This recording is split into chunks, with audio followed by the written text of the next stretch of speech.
All right. Well, if you're one of my normal viewers, you might not get a whole lot out of this.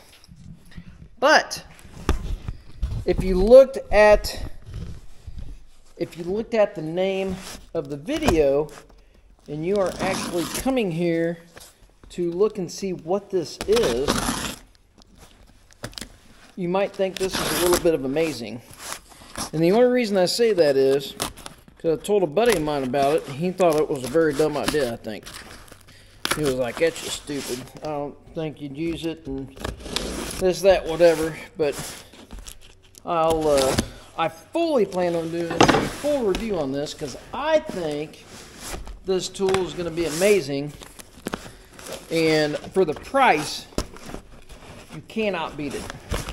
I've been looking at these for a couple years.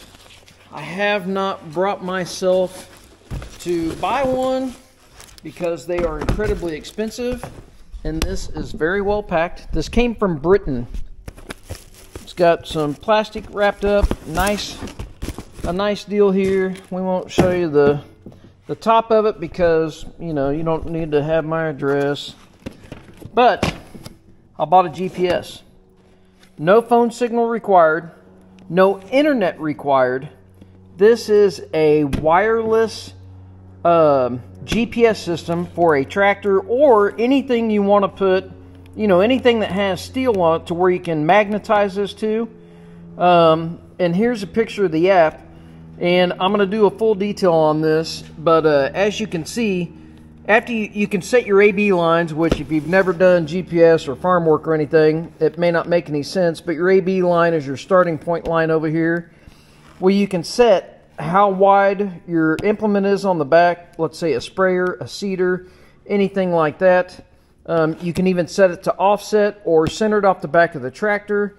It even tells you details. I watched a couple videos and saw some stuff. You have to adjust the distance between where this sits on the tractor and the implement. So it tries to get you down to as close a tolerances as you can. So here's my sprayer that I made. It's my homemade sprayer. I've got a couple different spray bars that go into the receiver tube, and it's just sitting on a couple little furniture or one little furniture caster deal. But I made it to where the pump comes up here. I can either run a spray gun on it, and there's a holder for the spray gun, or I've got this hose here that's kind of looped around, and it goes to whatever spray bar I've got. Now, I don't typically have booms. I either go boomless. I'll be boomless, and I'll either have one or two boomless. I'll have one off one side, one on the other, so I can spray full width, or I can spray right side or left side, or my boom is the width of the tractor. And the only reason I do that is I'm always spraying around things. I don't spray fields. I spray turf areas. I'm always around trees. I'm spraying around fences. I'm spraying something to where a boom sprayer doesn't work for me. That's one of the things my buddy said. He was like, just put a foam kit on your sprayer. It's all well and fine if you have a boom on your sprayer. I don't have a boom on my sprayer. Well, I can tell you where I really think this is gonna do good is I do a lot of primary seed and overseeding. So, opening the box. So that being said, self-adhesive steel disc for use on plastic bonnets. There you go. So if you have a plastic hood like a John Deere that I love, but they do have a plastic hood, you've got a way, charging cord, you have a way to stick this to your hood. Let's go see how it sticks to the hood while I tell you how else I would use this. So let's just say that you're primary seeding and you need to, how strong you think this is going to, I would think these are pretty strong. It's not crazy. It's not like bam where it pulls it out of your hand. I mean, it's pretty substantial though. I'd probably say I want it like right there. Let's just say that you're out doing primary seeding and you are you're going around the field. You got all your field prepped and stuff like that. That thing's kind of nice. It's not as like crazy solid as what I thought it would be, but it's real lightweight. I don't think it's going to come off here. But anyway, so let's just say that your primary seed and you have all your seed bed made. Everything's harrowed out, or however you're going to do it, tiller, whatever you're doing to make your seed bed. And you got one shot. You can drive over it one time and you got tire marks in it. So then say you're spreading seed. If you're not putting it in with a seeder or a drill, say you have to put, a cover crop in, or you're doing two different deals. Sometimes I'll put, some annual ryegrass in with it, and I'll just spread it out real quick because I'm putting it down a couple pounds per thousand. Or you're spreading your fertilizer down because in my seeder I can't put fertilizer in, and you have all these tire marks now.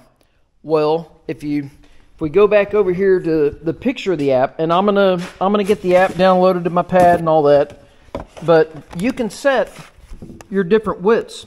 So when I'm spreading seed, it doesn't go near as far as what the fertilizer does.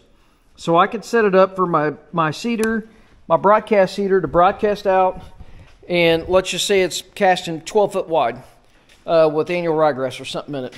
So then I can set this up in the cab on my iPad or my cell phone, whatever you want to do. Just say that you want to set it up to where you can spread your seed and you don't want to miss any, but you don't want to overlap and have too much.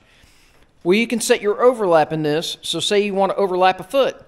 It'll give you go, no-go lines on here, just like a regular, let's see if it's got any kind of charge at all.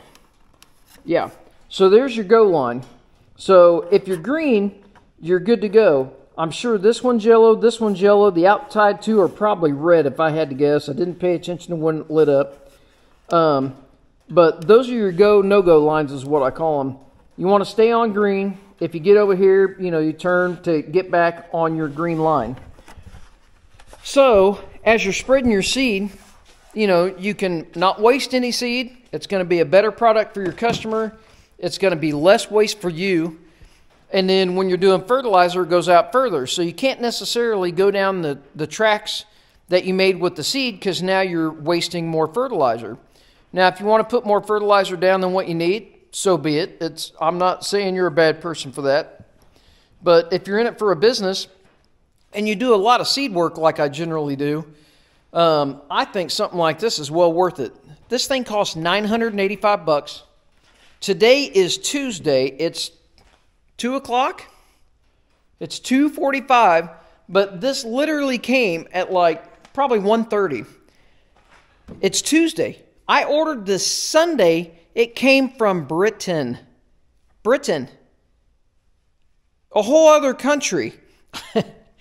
It got here in 2 days. I mean, it literally got here in a day because I ordered it Sunday morning, and so it had Monday, and it was literally delivered today, Tuesday, at 1:30. I can't get anything from Florida in a week, so I think that's doing pretty good. But anyways, I will definitely do a full review on this